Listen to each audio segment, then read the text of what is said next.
continuing the religion of the latter Avesta, which is chapter 5 in book 1 of The Treasure of the Magi, a study of modern Zoroastrianism by James Hope Moulton. And I'm not having it pointed at the book because the book is a reprint, and I don't know if the page format is copyrighted or something. The development of eschatology is seen in the teaching about the destiny of the world as a whole. The fascio correcte, or renovation, is to be accomplished through Saashyant, who now becomes the last of 3 sons miraculously born to Zarathustra ages after his death. The Fravashis have been watching over his vital energy, or supposedly, preserved in the mythic lake.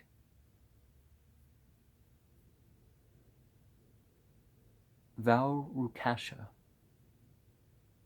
or Vo-Urukasha, till the time shall come. Sha'ashyant and the Gathas denoted Zarathustra and his helpers, but as the renovation did not come in his time, later thought had to postpone the date, but kept up its connexion with the prophet. The Sassanian theologians were unable to fix the exact date, which we may expect in the year 2398 of the Common Era. If the West has correctly read the Pahlavi evidence and had a habit of being right, the years 398 and 1398 were on the same system, the epochs of the Sha'ashyant's 2 predecessors. Unfortunately, nothing at all noteworthy is recorded for those dates. For the verification of the 3rd epoch, we must wait and see. Something did happen 4 centuries before the first of these epochs, which fulfilled all of Zarathustra's highest aspirations. When that epoch is recognized in the Parsi calendar, the outlook for the religion will be bright. Well, again, they're inserting things about Christianity in a faith that never predicted. If you read Tanakh, even more so than the Old Testament, it doesn't predict that God's going to have a son. Oh, no God before, no God beside, no God after. Sounds like, and all this stuff about the people who thought that God had a son, that there was another Lord, the Mithraic sort of belief, all very strongly condemned, even in the Christian version of the Old Testament. But, oh, well, no, it's these cleverly imagined stories full of meaning. You know, the fable part, the myth is not a lie. The myth is, but you know that verse in the New Testament. They're saying, oh, well, that was only talking about those ones, not this one. It's like, no, it was talking about all the household lords and that sort of various other things like that. Magian visions of the final triumph of good are very clearly set forth in the passages of Plutarch, who seem to have depended largely on Theopompus, a Greek writer of Alexander's time. The advantage of a reliable date is partially offset by the traits in Plutarch's description which clearly point to Magi and not to Orthodox Zoroastrians. On these, see the notes upon the passage of EZ, page 401. We may quote, however, the part of it which describes the renovation. And Theopompus says that according to the Magi, for 3,000 years in succession, the one of these gods, Horoma, twin spirits, you could say that that's us, because we have the choice. Totally good and, right on my side, right on your side. Totally good, totally evil, you know.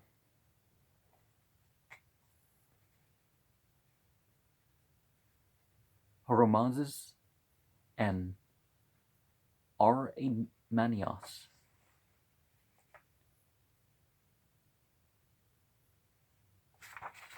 Isis and Osiris is referred to by... Oh, the renovation. Okay. One of these entities rules and the other is ruled. Okay, then one of them isn't a god, right? For the next 3,000, they fight and war and break up one another's dominions. But finally Hades is to be deserted, and men will become happy, neither needing food nor casting shadows, while the entity who brought these things to pass is quiet and rests for a season. Not long one for an entity, but not long one for a god, but moderately long, as were it for a man that sleeps. This passage makes a good transition to the doctrine of evil in the latter Avesta, which remains to be discussed. The renovation in the latter system becomes a total wiping out of evil with implications that not only limbo, but hell will be purged, and even sinners restored to righteousness. The kingdom of evil has been very much developed since the time of the Gathas. The exact balancing of good creations and evil reaches its climax in the Vendidad, but there is evidence that the Magi would have made it more systematic. Plutarch's account of them implies that each of the Ameshaspans had an anti-technos, an evil archangel, answering exactly. The working out of the system in Avestan text is decidedly perfunctory, but the principle is recognized. The first point to note is that the enemy spirit, Angramenu, in Pahlavi, Aharman, or Ahriman, Arimanios in Greek, is now the prince of evil instead of falsehood, Druge, as in the Gathas. A casual Gathic phrase has been taken up and made the standing term. It is needless to enumerate the several fiends whose names figure largely in the Avesta. They are mostly Ameshaspans and Yazads, against whom they are pitted.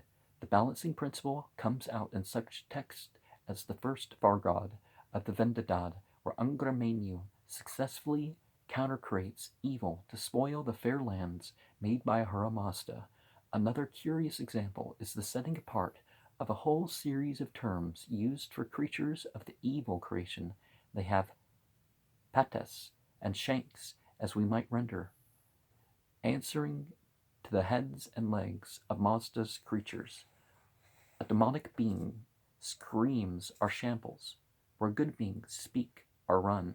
We note also the animals assigned to Angramenu, which it is the duty of the faithful to kill. And I'm not sure if I mentioned among this chapter or not, but that was one of the things that the Islamic government was supposed to stop, was the killing, the attempted extinction of species that they didn't like.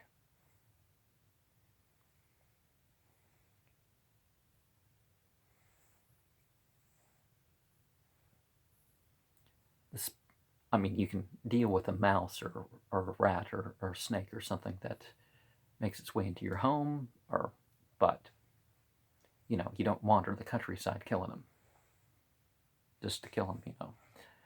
The speculative question arises whether this view of evil ought to be called dualistic. It is largely, after all, a matter of terms. If we choose to define dualism as depending on the balancing of good powers and evil, we may regard the terms as justifiable. Dr. Casartelli elects to use it on the ground that the Parsi evil spirit is independent and can create.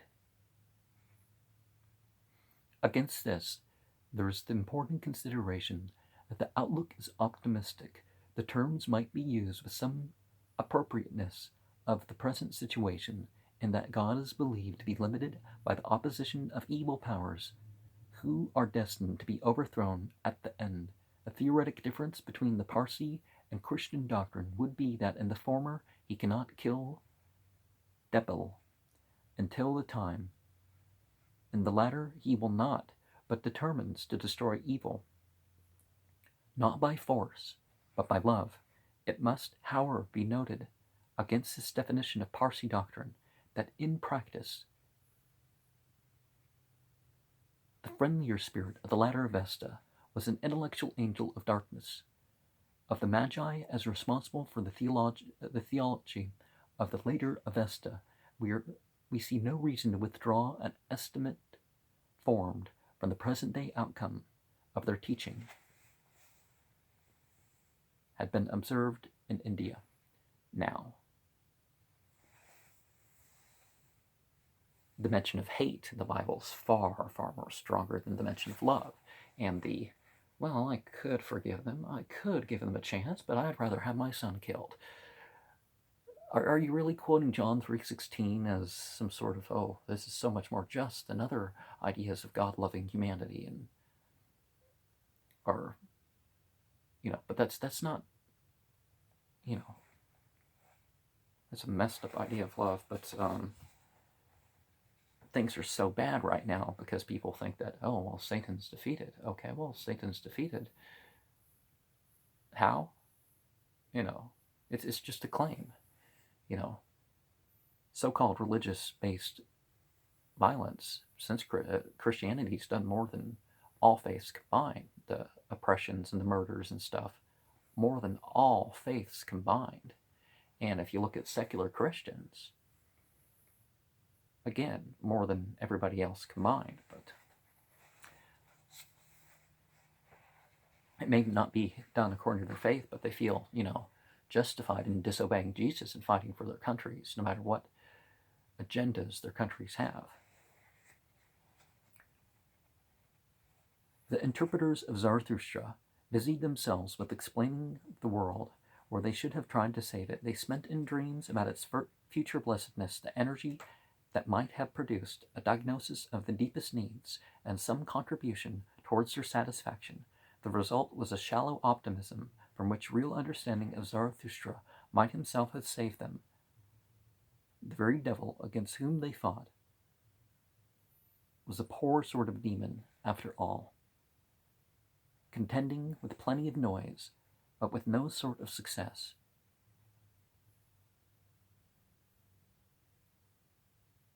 It could be conquered by muttering Agatha and killing some frogs. And evil is a greater and more dreadful fact than anything represented in the Magian Ahriman. The shadows were not dark enough because the light had grown dim since Zarathustra's day. Well, they're active. They're praying. They're involved spiritually. They're involved physically. They may be misguided with killing frogs and stuff, but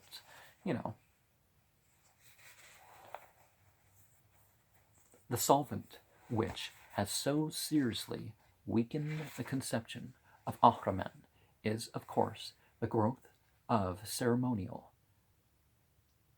Priestly religions inevitably lose the sense of proportion, offenses against ritual being so heinous that real sins lose caste. Well, sometimes the worst sins are ones not punished in this world, but that doesn't mean they aren't so serious.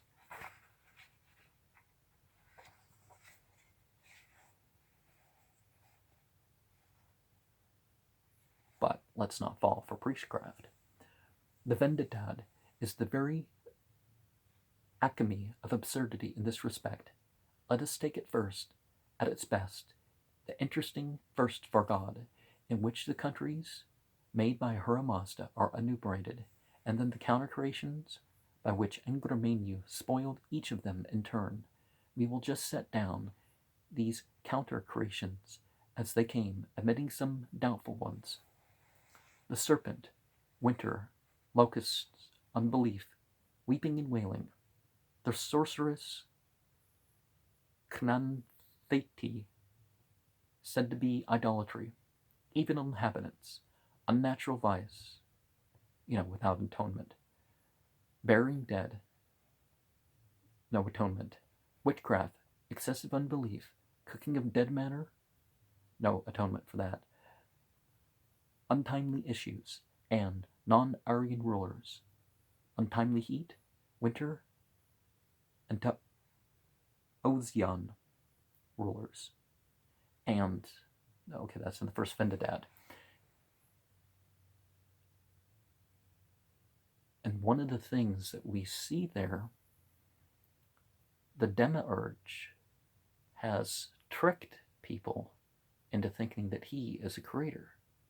But he's only working a claim of various things, causing unbelief as the center of it. Note here the extraordinary mixture of ethical evils, ritual evils, and ordinary hardships. The sins for which there is no atonement ought to be specially noted. Lest, however, we condemn the Magi too severely for their utter confusion of values, we may remember that the first generation of Christians brought up in a ritual atmosphere showed a very similar lack of perspective. They seem to have been almost as much afraid of eating things strangled as of committing fornication. Well, unlawful shedding of blood is a very serious thing. Why do we have to kill the animals in a way that's going to hurt them more? And nowadays, the drugging and stunning of the animals, oh, it looks a lot nicer, but it hurts so much more than it hurts more than even beheading. Cutting the neck is about a third the pain or something as cutting off the head, but which is why I didn't eat chicken last year, because the cats kept scaring the chicken, and the only way to kill it was to chop off its head, and that wasn't going to happen. Because I didn't feel right about that. I mean, if I was starving to death, as it would be excused, but I wasn't. We may supplement this very important point in ethical theory by collecting the sins which, in the latter Avesta, belong to the peso tanu category. They include repeated assaults for which preparations has not been made. Homicide indulged in a second time comes into the list. Next figures bring fire back into a house where someone had died within a month, sowing or watering ground on which a dog or man has died within a year, neglecting to search for traces of the corpse on the piece of the ground, throwing on the ground some part of a corpse, neglecting to fasten down a corpse when leaving it to the vultures. A woman who had a stillborn child may drink water to save her life, but incurs the penalty of pashutanu. So does a man who gives bad food to a shepherd's dog, or who imperfectly muzzles a mad dog and allows it to fall into a hole. The same happens if one scares a pregnant female dog, and she comes to grief in a hole. Side by side with this come certain offenses against morality. Finally, in another ritual work, we find that to prevent a faithful man from chanting the Gathas for half a year incurs the same guilt. Now, religious oppression is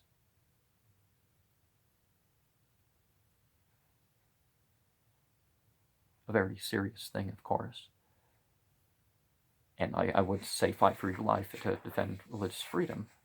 I mean, you gotta know what you're doing, of course, but. Now a peshutanu, one whose body is forfeit, is subject to a uniform penalty, the nature of which must detain us a moment. It is 200 strokes with a horsewhip, 200 with a whip of correction. Whether these are concurrent is not quite clear, but assuming they are, there is some grim humor in allowing the poor, disappointed mother to drink water to save her life, only to undergo a penalty which would make the boon of questionable value. We should find that the tariff of stripes is a mere matter of comic opera. To kill a man carries 90. To kill a water dog, an otter, 10,000, and so forth.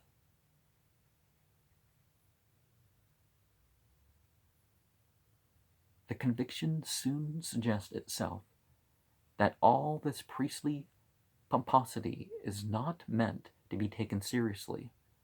Later tradition even fixes the terms of commutation at a rate at which makes one stripe answer to 6 rupees. Even so, One wonders whether at any time all mothers of stillborn children paid 80 liras for a drink of water. Otter hunting, moreover, is no doubt the sport of the idle rich. Humanitarians would, however, soon attain their end if the price of a kill were fixed at 4,000. Is that liras? The fact is, of course, that the Magian writers have been, to put it nakedly, putting silly rubbish into the mouth of the deity, who solemnly sets forth these penalties in answer to Zarathustra's questions. A translation of this stuff is a completer reductio ad absurdum than all the strong language in Wilson on the Parsi religion, and yet the whole Vendidad, which has many other passages on the same plane as this, is solemnly recited at a ceremony describing as most impressive, beginning at midnight and lasting through many hours. Well, the Bible has some serious injustices encouraged in it too. The object of the same is the consecration of Gomez for ritual use. What Gomez means we will explain later. For the present, it is allowable to leave it wrapped up in its convenient foreign tongue. It is a distasteful task to dwell on the dwelling nonsense which fills so large a part of the Vendidad, the reflection that it is bound up with, the Gathas, is the impulse of one's sorrow and indignation at what might otherwise be only an amusing moment of human folly. We will be content with one more exhibition of the sense of proportion discoverable in this strange book. We quote exactly this time and without comment. Creator of the material world, righteous one, if a man should perform a cleansing ceremony who is not acquainted with the law of the Mazda religion concerning purifications, how can he attack the fiend, Druge, from which the dead flies upon the living? How can he attack the corpse demon, Nasu, which from the dead flies upon the living? Then said Ahura Mazda, one might truly think, O Spitama Zarathustra, the corpse fiend Druge Nasu grows far stronger than she was before. She increases the diseases, the destructions, the disasters beyond what they were before. Creator, what is the penalty for it?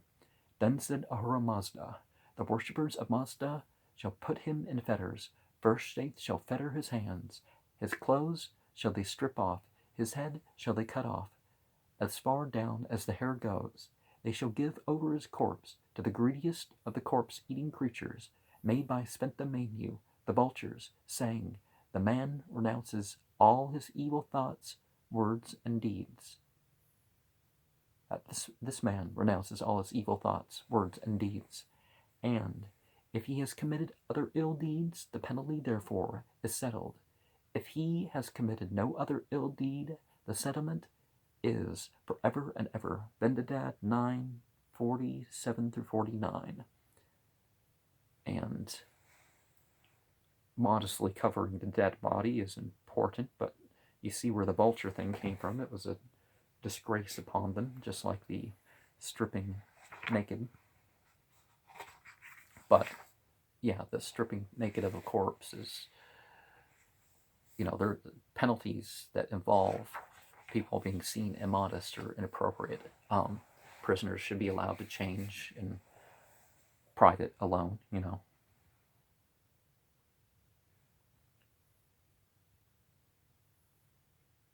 Perhaps clothes handed to them so they don't carry anything, their hands,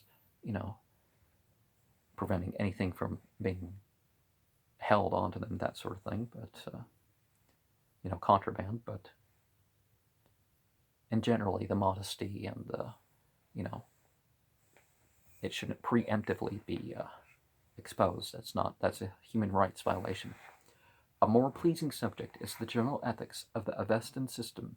When we eliminate the mere ritual offenses, the code becomes sane and pure. The standard of truth and honesty is unflinchingly high. The Yasht dedicated to Mithra maintains the utmost emphasis. the duty of keeping the pledged word under all conditions, even with an unbeliever. The very name of Mithra means contract, and there is reason to believe that the latter Avestan Yazad is primarily derived from an entity answering to the Roman fetus, and only secondarily invested with physical characteristics derived from the other Mithra, whose name is independent and his history originally distinct. Not quite. You kind of can trace it back to one, but it became a concept of an intercessor entity that could be referred to. The terrors of Mithra for the Mithradruj, the contract breaker, are set forth in vivid poetical form, and it is declared that there is no deceiving the genius of light, under whose glory all secret things are clear. We may quote the lines which touch the highest ethical level. Spitima, break not the contract. Made with sinner, made with faithful, comrade in thy law, for Mithra stands for sinner, stands for faithful. Yasht 10:2. And again, he from whom true glory fleeth, from the straightest path, forewandered, in his inmost heart hath sorrow. Thus he thinketh, that inglorious, blind is Mithra, and all the ill deeds, all the lying words he sees not. But for me, I think within me, surely nowhere under heaven is a worldly man who thinketh evil thoughts to match the good thoughts. Evil thoughts to match the good thoughts of the spiritual Mithra. Yasht 10:106. It is fitting that the hymn which extols a genius of so much moral splendor should contain one of the rare flights of real poetry to be found in the latter Avesta. It interests us, especially from its kinship with that gem of the Odyssey of which Lucretius made Latin as lovely, and Tennyson crowned with a place in his picture of the island of Avilion. Okay. The island valley of Avilion. For him, Mazda, the creator, reared a palace on the mountain, Alburz, with its hills encircled, glorious, where no night nor darkness climbs, nor blows the chill, the searching wind, nor sickness comes, death dealing, nor the devil horn, pollution, nor upon that mighty mountain are the dark clouds seen ascending. Next to truth may stand industry, a virtue which is so conspicuous in the Gathas that its dethronement and the latter religion would have been very significant. The preeminence of agriculture as the field of energy is by no means so clear. Social conditions had very largely changed, but sloth, called by the expressive name of going to be, Bushyasta, is a conspicuous demon, and the cock which wakes men to work is a leader in the host of the good spirit. Of two bedfellows who hear the cock crowing, the one who gets up first will first enter paradise. Sexual relations are regulated in the Parsi system in a perfectly healthy way. Men and women are placed on a level to an extent unparalleled in any Eastern religion. Well, not compared to Islam, but certainly compared to Christianity. The depreciatory view of women, which inflicts an indelible stain on Hinduism, has no sort of parallel in the Avesta. Well, the fact that women are different, but they have rights like unto men, and they can vote and all sorts of, they have their own property. The Bible does not give women consent for marriage and various other things. But the westernization has caused people to abandon some of the factors of their faith in regards to treating women or treating men, or, it's not just one thing, No parallel in the Vesta. But you definitely do see, some issues where women would be,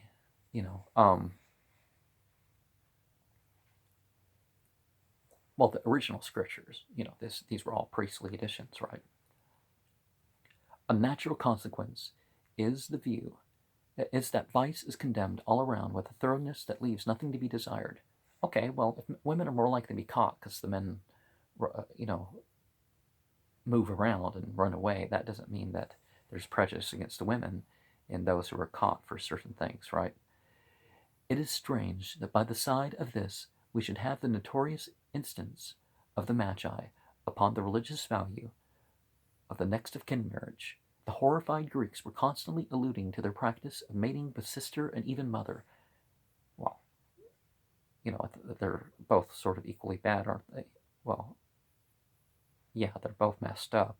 I can't say one's worse than the other. The authoritative essay of E.W. West makes the Pahlavi books deeply tainted with this doctrine, but this is one of the several esoteric doctrines in which the Magi never carried the Zoroastrian community with them. The modern Parsi scholars make strenuous efforts to deny that religious instinct was ever inculcated even by the Magi, much less by the Avesta. And the last denial, they are certainly right, in spite of even such an authority as Bartholomew. But this only proves that the Magi did not get their own way everywhere. It is a point of outstanding interest, as it shows that national temperament and the inheritance of Zarathustra were strong enough to enable the religion to keep its character, even when assailed by aliens entrenched, foreigners, in its very citadel. It is not necessary to use the epithet immortal of the Magi for a practice which Parsi and Christian alike view with the utmost abhorrence. It was obviously maintained with perfect good faith, and in the genuine belief, however originating, that it was a religious duty. It need not therefore be regarded as a taint on the morality of a race, a priest, whose condemnation of every form of lust is unsparing. Now, we see something in the Bible about forcing the widows to marry. The view, Yasht, 1536, confirmed by the high authority of Dr. Gray. Okay.